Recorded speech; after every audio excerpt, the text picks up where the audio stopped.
Komisi Pemilihan Umum telah menetapkan hasil rekapitulasi pemilu, baik pemilihan presiden maupun pemilihan legislatif, di mana pasangan Prabowo Gibran unggul dibandingkan pasangan Anies Mohaimin dan Ganjar Mahfud. Hasil rekapitulasi KPU dari 38 provinsi, pasangan Anies Mohaimin unggul di 2 provinsi, yakni di Aceh dan Sumatera Barat. Sementara pasangan Prabowo Gibran unggul di 36 provinsi. Usai pengumuman hasil rekapitulasi, pasangan Anies Mohaimin langsung mengajukan gugatan ke Mahkamah Konstitusi terkait perselisihan hasil pemilihan umum atau PHPU. Sementara pasangan Ganjar Mahfud rencananya besok akan mengajukan gugatan ke Mahkamah Konstitusi. Berdasarkan peraturan MK nomor 1 tahun 2024, pengajuan sengketa mulai 21 Maret hingga 23 Maret 2024. Sementara pengajuan pihak terkait mulai 25 Maret hingga 26 Maret 2024, di mana persidangan rencananya akan berlangsung mulai 1 April hingga 18 April 2024 dan putusannya akan dibacakan pada 22 April 2024. Penetapan pemenang Pilpres tidak langsung diterima oleh pasangan Anies Mohaimin dan Ganjar Mahfud. Kedua pasangan calon itu pun mengajukan gugatan hasil pemilu ke Mahkamah Konstitusi. Kita akan ulas hal ini lebih dalam usai informasi berikut ini.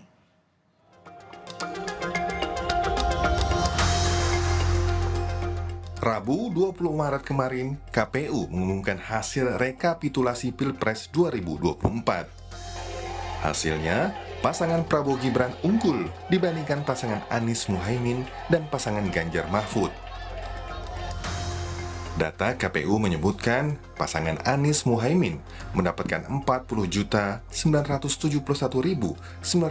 suara. Pasangan Prabowo Gibran mendapatkan 96.214.691 suara. Sementara pasangan Ganjar Mahfud mendapatkan 27.040.878 suara. Tak perlu menunggu waktu lama, pasangan Anies Mohaimin langsung mengajukan gugatan hasil Pilpres ke Mahkamah Konstitusi. Anies bilang gugatan diajukan karena ada masalah dari hasil tersebut, sehingga harus dikoreksi. Bahwa apa yang kita alami, kita saksikan, dan disaksikan oleh begitu banyak. Media pun menyaksikan, publik pun menyaksikan. Dari mulai aspek kebijakan nih, aturan sampai eksekusi ada banyak di situ problem.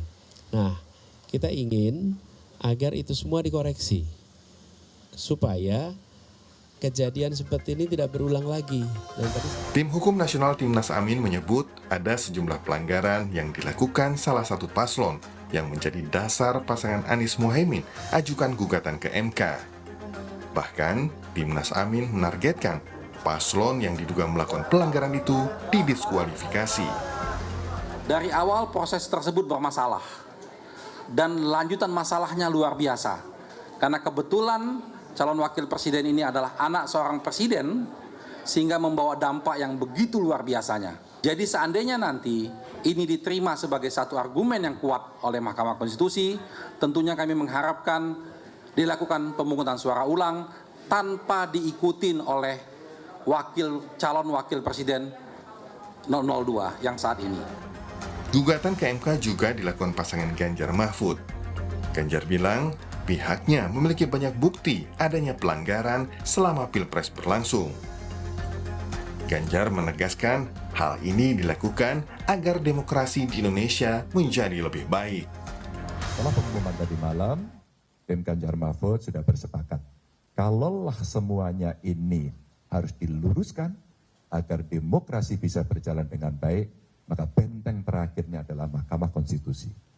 Dan kami sudah menyiapkan tim dari tim hukum untuk kita segera mendaftarkan apakah besok atau Sabtu untuk segera kita menyampaikan seluruh yang ada yang kami persiapkan untuk menjadi pertimbangan hakim konstitusi nantinya. Sementara itu, Sekjen PDI Perjuangan Hasto Kristianto bilang, parpol koalisi pengusung Ganjar Mahfud memastikan ajukan gugatan ke MK.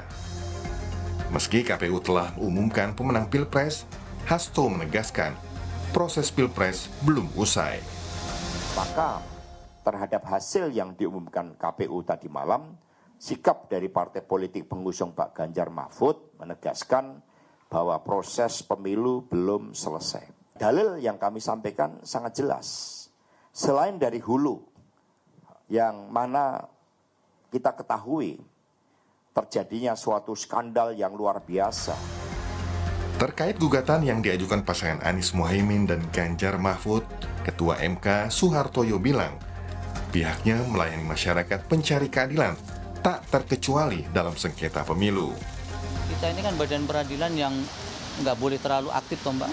Orang mau datang, mau mencari keadilan ke sini ya silakan. Kalau tidak ya kemudian tidak perlu menghimbau. Tapi pada prinsipnya ya kalau mereka datang ya kami siap untuk melayani. Meski MK pernah menjadi sorotan dalam konteks pemilu 2024, namun gugatan sengketa pemilu melalui MK ini menjadi jalan pencari keadilan peserta pemilu. Publik berharap MK bisa kembalikan kepercayaan melalui putusan yang adil demi berjalannya demokrasi. Tim Liputan, Kompas TV.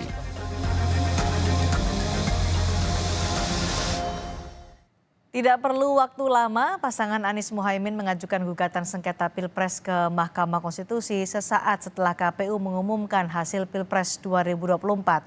Hal serupa juga akan ditempuh pasangan Ganjar Mahfud yang segera mengajukan gugatan. Lalu bukti dan kecurangan seperti apa yang mereka miliki hingga bagaimana Mahkamah Konstitusi bisa memutus perkara ini di tengah sorotan publik usai MK mengubah aturan syarat peserta Pilpres beberapa waktu lalu. Kami akan bahas bersama narasumber yang sudah bergabung di Sapa Indonesia Malam. Ada Direktur Eksekutif Tim Hukum Timnas Amin, Zuhad Aji Firmantoro, Wakil Deputi Hukum TPN Ganjar Mahfud Henry Yosodiningrat, dan mantan Hakim Konstitusi Marwarar Siahaan. Selamat malam Bapak-Bapak. Selamat malam. Baik. Pak Zuhad, dari Timnas Amin punya bukti-bukti apa yang secara konkret bisa membuktikan dugaan kecurangan seperti yang ditulis dalam narasi permohonan gugatan sengketa pemilu ke Mahkamah Konstitusi? Iya, baik, terima kasih. Sebelumnya izinkan saya mengucapkan selamat berbuka puasa bagi kaum muslimin yang melaksanakan puasa Ramadan. Baik, Mbak, terima kasih pertanyaannya. Terkait bukti dan saksi, pertama saya ingin sampaikan kita punya pengalaman buruk soal identitas saksi. Karenanya izinkan saya juga tidak membeberkan secara terbuka siapa saksi yang akan diajukan di dalam muka persidangan. Karena pengalaman buruk itu, Mbak.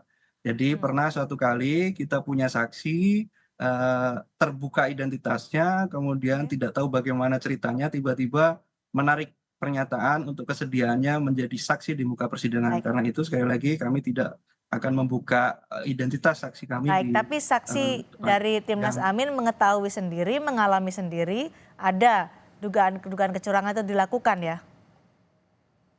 Ya tentu kualitas saksi yang demikian yang akan kita ajukan. Meskipun Mbak, jangan mungkin nanti Prof. Marwarar juga mengkoreksi jika salah. Ya. Prof, jadi ini kan berbeda dengan peradilan pidana, ini kan peradilan tata negara, sehingga kualitas saksi juga agak berbeda dibandingkan dengan pembuktian di peradilan pidana begitu, sehingga saksi yang kita hadirkan nanti bisa jadi, kalau saksi fakta pasti kita hadirkan saksi fakta, tetapi juga bisa jadi saksi fakta itu kita hadirkan dalam bentuk keterangannya yang tertulis, karena ditambah dengan peraturan di Mahkamah Konstitusi yang membatasi Mbak jumlah saksi. Kalau kita ingin membuktikan misalkan sekian ribu kecurangan, apakah kita juga harus menghadirkan sekian ribu saksi begitu? Karena terbatasnya waktu dan terbatasnya tempat. Karena itu kita sedang mengatur strategi supaya ada saksi yang dia bisa menjelaskan seluruh peristiwa yang terjadi di dalam proses pemilu ini, tetapi kemudian mengefektifkan jumlah tadi. Karena satu terbatas dari sisi orang, yang kedua juga terbatas dari sisi waktu. Baik, bukti-buktinya juga secara konkret? Oh ya, bukti-bukti secara tertulis sudah kita serahkan ke Mahkamah Konstitusi. Berupa surat, ID card, macam-macam lah yang kita peroleh dari proses investigasi kita selama ini. Baik, Pak Henry, apa yang sudah disiapkan oleh TPN Ganjar Mahfud untuk membuktikan adanya dugaan kecurangan pemilu 2024 ketika nanti diajukan ke Mahkamah Konstitusi? Tentunya tidak berbeda ya kurang lebih sama lah ya. Cuman kami melihatnya dari kecurangan ini yang harus kami tegaskan yang dilakukan dengan cara yang sangat sistematis, dengan cara yang sangat terstruktur, dengan cara yang sangat masif ya. Ya, dalam sebuah desain ya, didesain sedemikian rupa sehingga dengan melaksanakan apa yang sudah didesain itu adalah satu kecurangan yang berdampak menguntungkan pasangan 02 Ya. dan merugikan pasangan yang lain ya. Nah, kenapa demikian dibuat ya? Karena di 02 itu mulai dari awal pendaftaran pasangan calon ya, itu kan ada pihak yang berkepentingan dalam hal ini Jokowi karena anak kandungnya diajukan sebagai calon wakil presiden ya. Nah, kemudian kecurangan-kecurangan yang terjadi itu ya karena mengikuti sistem yang sudah didesain mulai dari quick count ya dan sebagainya, yang suara atau perolehan suara dari Ganjar Mahfud yang sudah dikunci, di lock di angka 17% dan sebagainya ya. Nah, ini yang akan kami buktikan. Oke, itu akan dibutuhkan oleh TPN Ganjar Mahfud. Pak Marwarar, pengalaman Anda menangani sengketa pemilu, bukti-bukti seperti apa dan kualitas saksi seperti apa yang dibutuhkan untuk bisa membuktikan ada kecurangan dalam proses pemilu itu? Ya, saya kira seperti biasa bahwa semua pelanggaran itu bisa dijelaskan tentu baik dengan alat bukti surat, terutama dengan saksi-saksi seperti itu maupun dengan saksi ahli. Tetapi khusus untuk masalah pemilu presiden kali ini, kesulitan khusus yang bisa kita lihat secara kasat mata itu selisih perolehan suara yang sedemikian besar menyebabkan bahwa alat bukti kalau mau fokus kepada perselisihan hasil suara di dalam artian secara kuantitatif, barangkali semua pihak pemohon ini akan mengalami kesulitan karena tentu itu membutuhkan juga suatu bukti-bukti yang masif untuk bisa menggeser kalaupun betul ada kecurangan-kecurangan. Tetapi kalau kita perhatikan apa yang terjadi dari mulai awal sampai akhir, maka dalil yang pertama yang harus kita lihat di situ, dan itu menjadi pedoman juga di MK dari zaman dulu, bahwa setiap proses dalilnya pasti berpengaruh terhadap hasil. Proses yang buruk pasti hasilnya buruk. Proses yang buruk dan tidak benar, hasilnya juga tidak benar. Nah, ini barangkali menjadi fokus nanti Mahkamah Konstitusi untuk membesarkan di situ. Kalau misalnya saya pribadi agak berbeda sedikit melihat putusan nomor 90, karena di dalam undang-undang kekuasaan kehakiman yang lama, satu putusan seperti itu ketika ada hakim yang memiliki kepentingan sendiri tidak mundur, itu disebut tidak sah. Nah, tapi kemudian Undang-Undang 48 2009 diganti sedikit menjadi cacat. Tetapi menjadi persoalan kalau di dalam hukum acara di Amerika disebutkan hukum pidana, buah pohon beracun itu seperti itu. Buah pohon beracun tidak boleh dimakan, kalau dimakan mati. Jadi the fruit of the poisonous tree dalam sistem pemilu sudah masuk dia.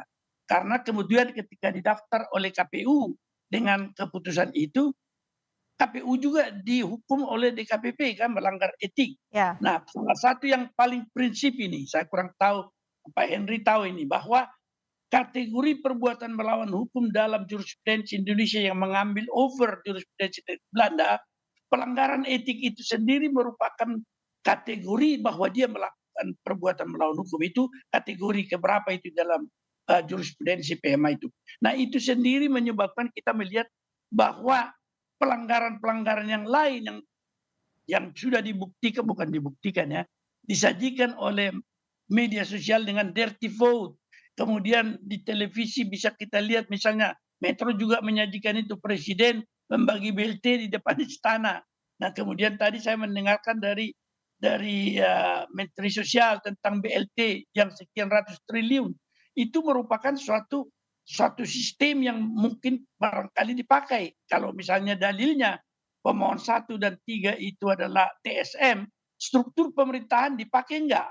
Nah, ini barangkali akan terlihat nanti adakah misalnya pejabat-pejabat yang diangkat sebagai pejabat sementara sebelum pilkada dilakukan itu merupakan satu instrumen yang dipakai, kemudian struktur pemerintahan dipakai, kemudian struktur penyelenggara pemilu dipakai, itu semua merupakan konsentrasi yang bisa memusatkan bahwa ada struktur pemerintahan yang dipergunakan dan kemudian sistemnya ada, dan pasti dalam kondisi seperti itu hasilnya akan masif.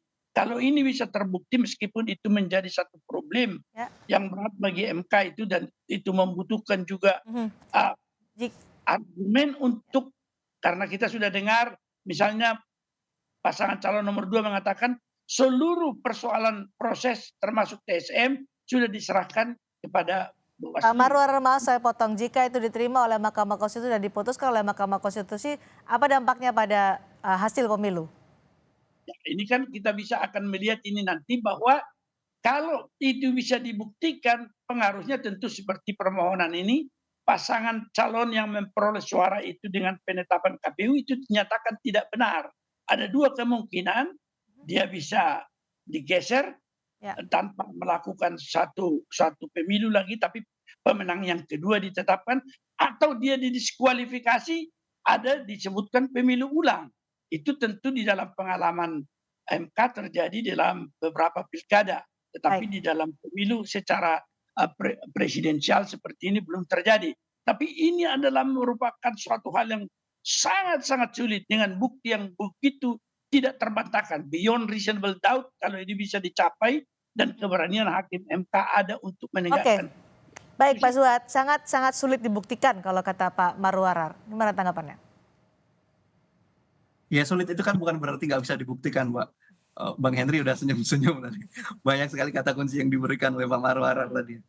Ya, kita tetap optimis, Pak, bahwa apa yang tadi dijelaskan oleh Pak Marwarar itu juga menjadi bagian yang terintegrasi, saya kira, di dalam proses pembuktian MK kita nanti. Jadi kalau kita sekarang kan begini, kalau dahulu memang saya jadi teringat Pak Marwarar mencontohkan pilkada gitu ya. Putusan MK 85 2022 kalau saya nggak salah, itu hari ini sudah tidak lagi memisahkan antara rezim pemilu dengan pilkada. Itu artinya apa, Mbak? Artinya kejadian-kejadian di pilkada yang relevan itu masih bisa kemudian dijadikan sebagai referensi, atau lebih kuat lagi bahkan menjadi jurisprudensi barangkali. Kita ambil satu contoh, misalkan di salah satu kabupaten di NTT, misalkan di Saburu Jua kalau nggak salah, itu pernah ada kejadian seorang bupati yang kemudian sudah menang pemilu, tapi kemudian dibatalkan oleh Mahkamah Konstitusi kemenangannya. Ada juga di Yalimo atau di Bovendigul, juga sama. Ada kejadian di mana salah satu pasangan calonnya didiskualifikasi, padahal sudah menang, sudah dinyatakan suara terbanyak. Tujuannya Pilpres ulang tanpa ada Gibran Rakabuming Raka ya, Pak Henry. Tadi Pak Marwarar sudah menyatakan ini sangat sulit dibuktikan. Saya ingin mendengar tanggapan dari Pak Henry, dan apa sebenarnya target dari TPN Ganjar Mahfud dengan mengajukan gugatan sengketa pemilu ke Mahkamah Konstitusi? Apakah Pilpres ulang sama seperti Timnas Amin? Sulit bukan berarti tidak bisa ya. Tergantung bagaimana hakim bisa melihat ruh atau dari permohonan kami, bisa melihat ruh dari peristiwa-peristiwa yang kami uraikan gitu ya. Artinya sulit bukan berarti tidak bisa, itu satu ya. Yang kedua, kalau ditanya target ya, dalam hal ini berarti petitum dari permohonan ya. Pertama, sudah barang tentu menerima dan mengabulkan seluruh permohonan dari pemohon ya. Kemudian yang kedua, menyatakan putusan KPU nomor sekian yang dibacakan pada waktu malam tanggal 20 itu tentang penetapan hasil pemilu nomor sekian ya, dinyatakan tidak sah dan tidak mengikat. Kemudian dibatalkan itu ya. Nah, selanjutnya mendiskualifikasi pasangan calon presiden nomor urut 2. Kemudian memerintahkan kepada KPU untuk menyelenggarakan pemilu ulang khusus Pilpres ya, dengan tidak melibatkan atau tidak mengikut sertakan pasangan 02 dalam hal ini Prabowo dan Gibran. Oke, soal independensi Hakim MK, karena kan kita melihat beberapa waktu terakhir pada saat proses pemilu 2024 selalu menjadi sorotan, terutama soal syarat pemilu. Bagaimana Pak Henry melihat itu? Mengenai apa tadi? Independensi Hakim MK yang kemudian dipertanyakan karena pada proses pemilu kan selalu jadi sorotan, terutama soal syarat usia. Hakim di Mahkamah Konstitusi itu sama dengan hakim-hakim di lembaga peradilan yang lain. Dalam arti hakim di dalam menjatuhkan putusan itu, sebelum menjatuhkan putusan dalam pertimbangannya, harus menyelami, menjiwai rasa keadilan yang hidup di tengah-tengah masyarakat. Itu satu. Kami pun masih berharap bahwa hakim-hakim Mahkamah Konstitusi ini yang putusannya final and binding tentunya mempunyai rasa keadilan yang tinggi, dalam hal ini mempunyai nurani, kemudian mempunyai akal sehat dan mempunyai keberanian. Itu. Baik, Pak Marwar tadi menyatakan akan sangat sulit untuk dibuktikan, tapi baik Timnas Amin maupun TPN Ganjar Mahfud bilang sulit bukan berarti tidak bisa. Kita akan lihat bagaimana prosesnya di Mahkamah Konstitusi nanti. Terima kasih Pak Zuhad, terima kasih Pak Henry, terima kasih juga Pak Marwar sudah bersama kami.